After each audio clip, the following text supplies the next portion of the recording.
Hi everybody, how are you? My name is Luana and it's a pleasure to be here with you all today. Why I decided to record this video? It's because many of you have been reaching me out and asking questions about global career.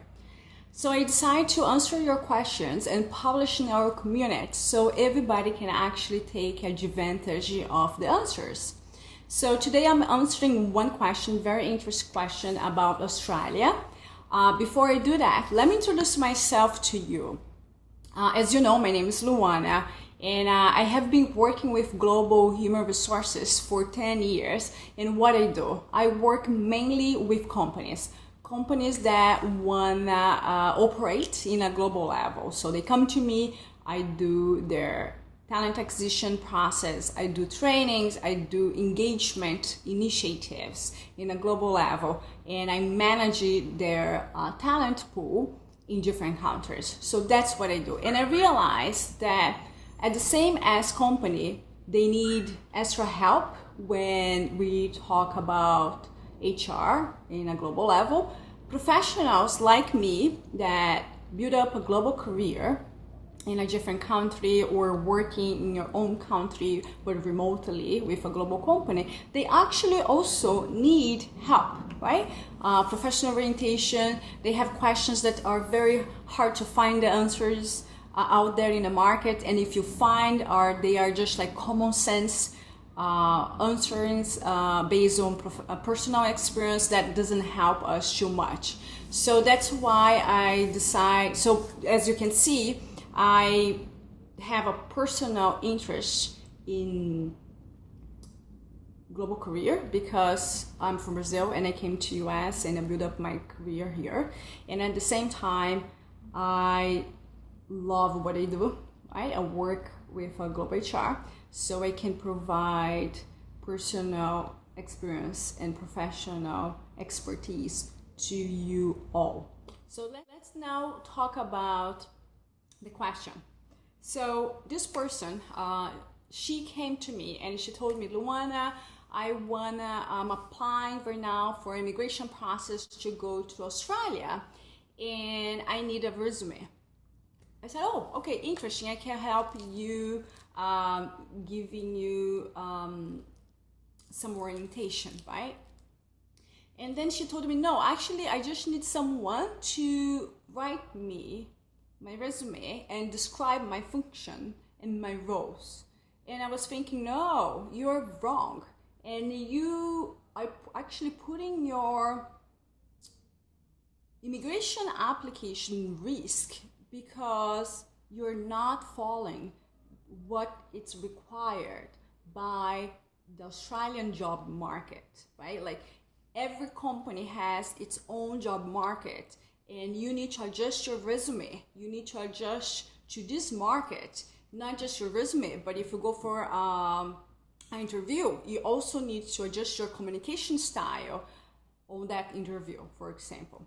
So let's talk about the resume, right, for Australia. So first of all, let's think about the contact information, right, on the top of your resume.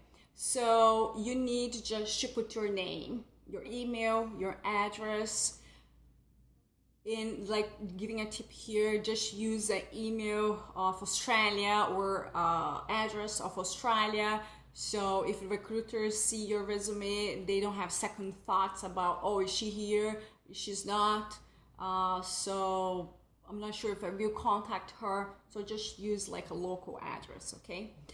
Do not put your picture, do not put your personal information there, such as your age, if you're married or not, your nationality. No. Why? Because Australia has, like US, has very strict anti-discrimination laws, so you cannot put this on your resume.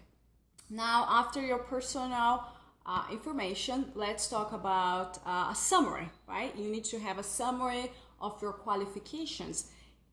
So it's 4 sentences more or less. Just use keywords. Use words that actually is going to grab the attention of the recruiter. Remember, recruiters, they have so many resumes to review for one position, so they don't have time. They will just scan your resume. So you need, on the summary, you need to be smart enough to use the right words to attract their attention so they can actually decide to read the rest of your resume. That's the reality, okay? So fourth sentence, the last sentence, you can actually mention the objective that you have in finding a new job or something like that, right? You can, after the summary of your qualifications, just bullet points your skill sets, the main skill sets for the job description, okay? That will be easier for the recruiters visualize your skill sets.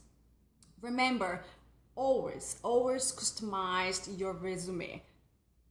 Read the job description, use the words on the job description in your resume. Why? Because most of the time, the first evaluation of a resume is done by a computer. So the computer is just like trying to select the words, right? The main words in your resume. Okay.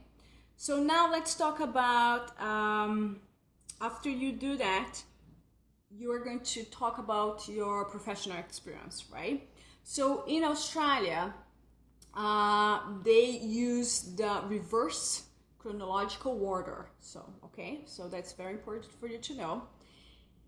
Mention the title, the name of the company, and the date of the employment, right?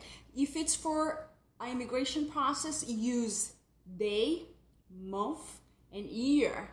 They are going to check everything, right? So having the correct date on your resume, it's very important because they will check it, okay?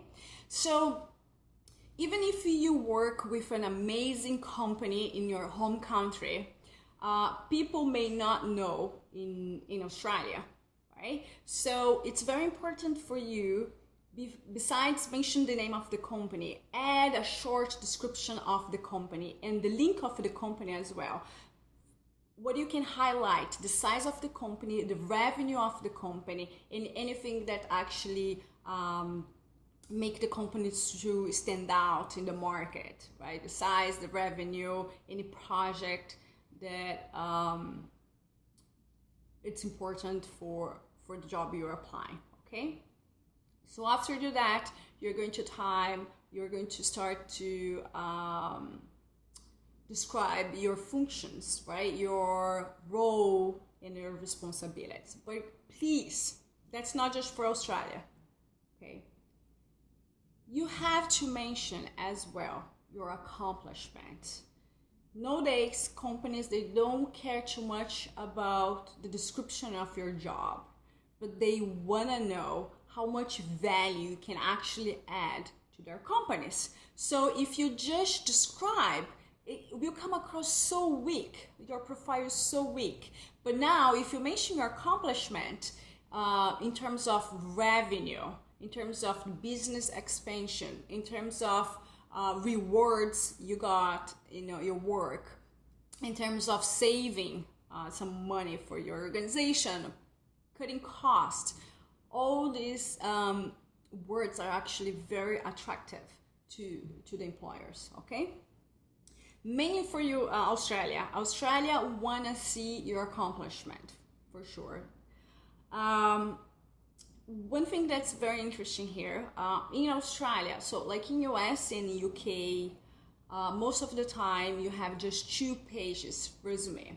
Different from Australia. In Australia, you can have longer resumes. They go most of the time from 2 pages to 4 pages, up to 6 pages.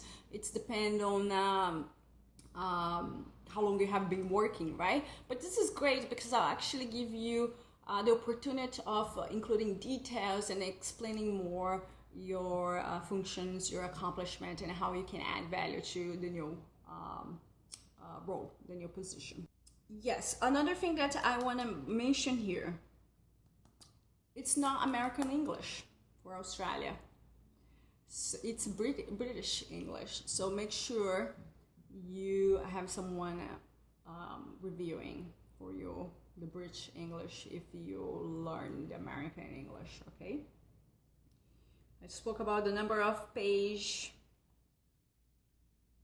I spoke about that's a reverse order, right? Chronological order.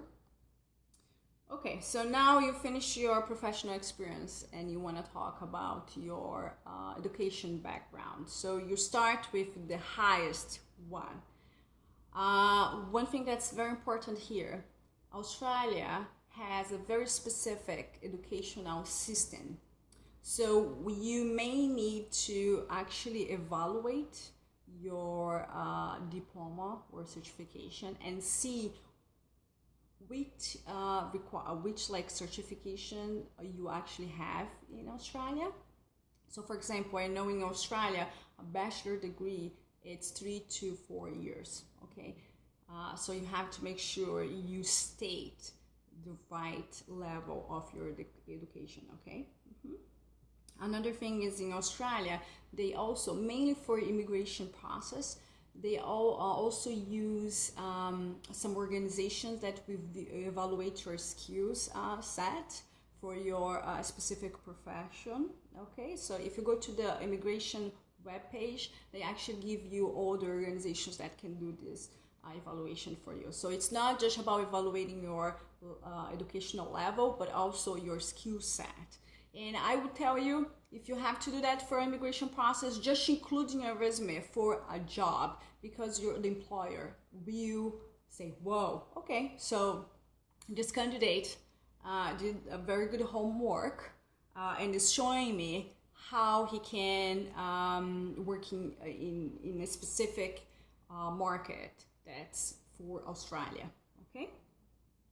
So you can add your certifications as well there. One thing that in Australia they do as well, they add in a professional membership you have, like association, right? Professional association. So here, one thing that's different from US, for example, and in UK, in Australia you have to add reference at the end of your resume. So you have to add the name, you have to add the position, you have to add the email and the contact information of the reference. Just not just for the immigration process, but as well for the job application, okay? And some people ask me, should I include like volunteer work, hobbies? I would say not. Don't include, okay? Like if you're a senior professional, don't do it. Just focus on your professional experience. But I do understand if you are fresh from college, you don't have too much experience. So if you wanna talk about your volunteer experience, your hobbies, that's okay, but always remember to mention that and associate with the job description, associate with the company, how you can actually support the company with the skill sets and the knowledge you learn by doing a volunteer work. Okay. Yes, and just like talking mainly for the immigration process, okay? So what they want, they will be okay with this type of structure of resume, but you need to add a little bit more detail, right? You need to add the dates, you need to make sure everything is correct, because they will investigate you, right? They will investigate you for sure. And make sure, like, to investigate you for making sure the information is real. They will ask you to evaluate your educational level and as well your skill set. They call Australian Qualification Framework for educational background, and they have like some authorities to evaluate your skill sets in your field. And I would tell you, for immigration process, you have to talk on your resume the 5 years, like the past 5 years of your professional experience. Okay, that's what they required. I pretty much covered the main difference in resume from Australia to other countries. I hope I was able to help you. Okay, I hope I was able to answer the question for the person that approached me. I wish you good luck. What else I would say? Just search. I would say search your professional field. Search the job labor market in Australia under your field to know what they're looking for. What are the latest knowledge and skills they need? Because if you mention that in your resume, of course they will pick you, right? Of course, even if you don't have any experience in Australia, even if you're national foreign, you're actually adding something. You're bringing extra value to the employer and to the country, and they will be very open to receive you. Okay? And please always customize your resume, because if you don't, they will probably think you don't understand the job description or you're not qualified for that. Okay? So, all right. So thank you so much. And next week I will be answering another question. So if you have a question, please just send us your question by contact us through messages. If you have any questions about this video, just you can answer. You can actually ask your questions under this video here, and we'll be replying then. Okay? Thank you so much, and have a good week. Thank you.